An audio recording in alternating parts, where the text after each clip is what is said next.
Have you ever opened TikTok or Instagram because you were just wanting to watch one thing, and then suddenly you look at the time and realise you've been scrolling for an hour? And the worst part is, you can't even remember what you watched. You just scrolled. And then suddenly you feel guilty because there were probably about a gazillion other things you wanted to do in that time. I've done this so many times, and eventually I started wondering, why is it so difficult to just stop? I don't think doomscrolling is simply a matter of being lazy or having no self-control. I think there's something much more interesting going on.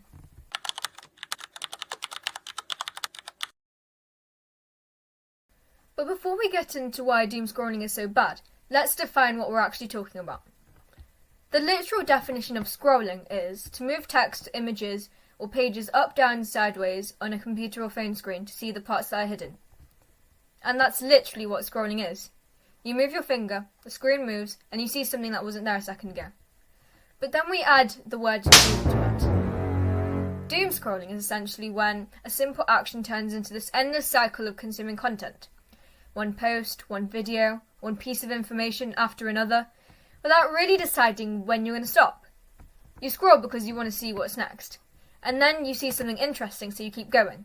And then another interesting thing, and another. And before you know it, you've spent an hour doing something that technically is just moving your finger up and down a screen.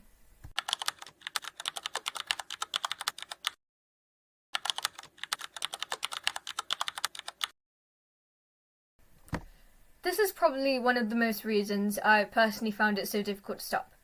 Because sometimes scrolling just feels so productive. I used to keep these apps because I convinced myself that they were actually useful. For example, if I wanted to learn how to cook pasta, I could watch a 60-second video explaining it instead of sitting through a 20-minute YouTube video. And that's genuinely useful. But the problem is that you don't just watch the pasta video. You watch the next pasta video, and the next video. And then someone's talking about their morning routine, and then a study tip, and then some random story. And then suddenly you're 40 minutes into the app that you opened just to learn how to cook pasta. And the really dangerous thing is that you can feel like you're learning while you're doing it. You consumed information, but did you actually learn anything with that? I know I've had days where I can remember dozens of random things I've seen online, but I couldn't tell what I actually did with that information.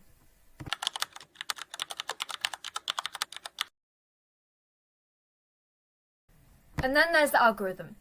The more you interact with certain types of content, the better these platforms can become at predicting what you're likely to watch. And this can be really useful. If you love cooking, then your feed can be full of cooking videos. If you're interested in studying, then you will get study videos. But eventually you can end up in a little bubble of content. You see something, you interact with it, the platforms learn from that, it shows you more of it, you interact with that, and the cycle continues. And this is where I think things get particularly interesting. Because your feed isn't just showing you what you might be interested in. It's also influencing what you're interested in. You might see hundreds of videos telling you that you should be productive, or that you should become rich, or that you need to grow up, or that everyone else your age is achieving amazing things, or on the complete opposite end, that your generation is doomed and everything is terrible. And if you spend hours consuming one particular perspective, then eventually it can start feeling like that's just how the world is.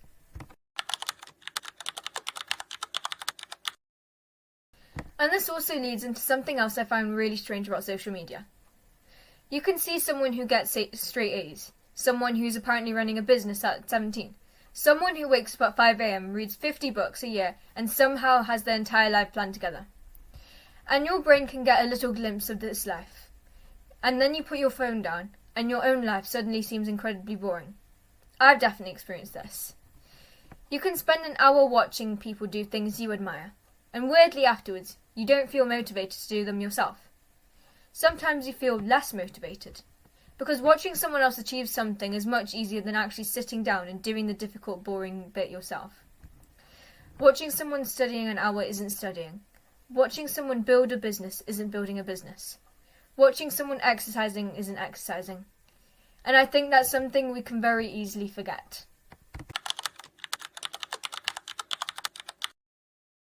And I think this is probably the part that worries me the most. I'm not going to tell you that watching TikTok for an hour has literally destroyed your attention span. It's much more complicated than that.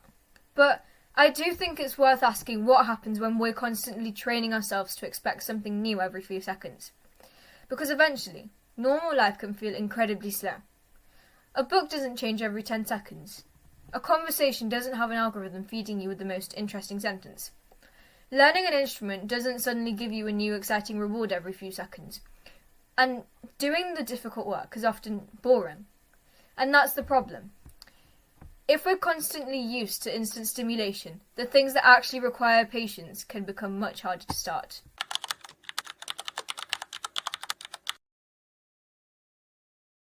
Deleting one app doesn't necessarily help, and I've actually experienced this myself.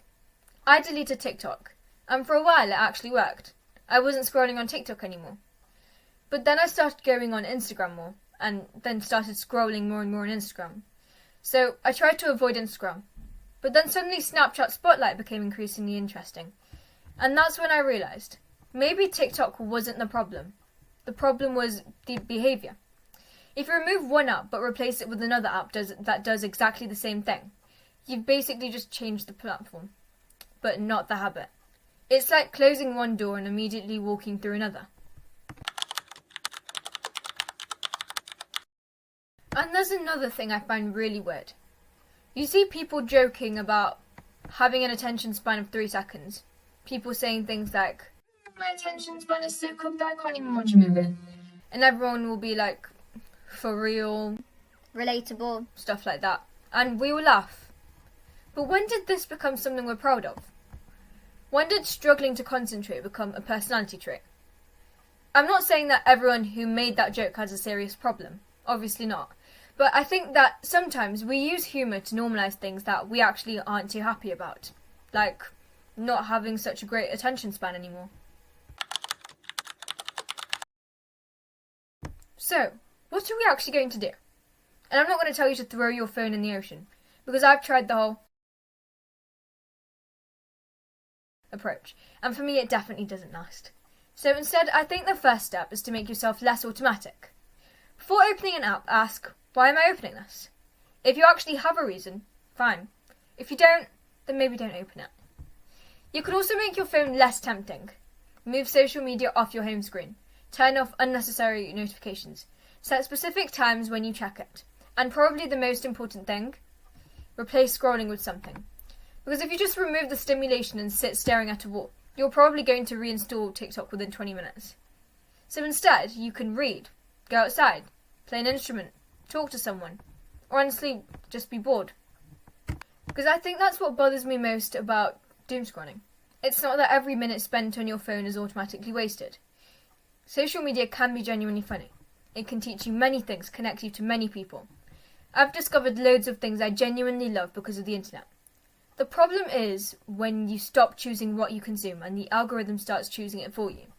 Because we're teenagers. We're literally building our interests, our opinions, our habits, and our attention right now. And I don't want to spend my time watching other people live their lives. I want to actually live mine.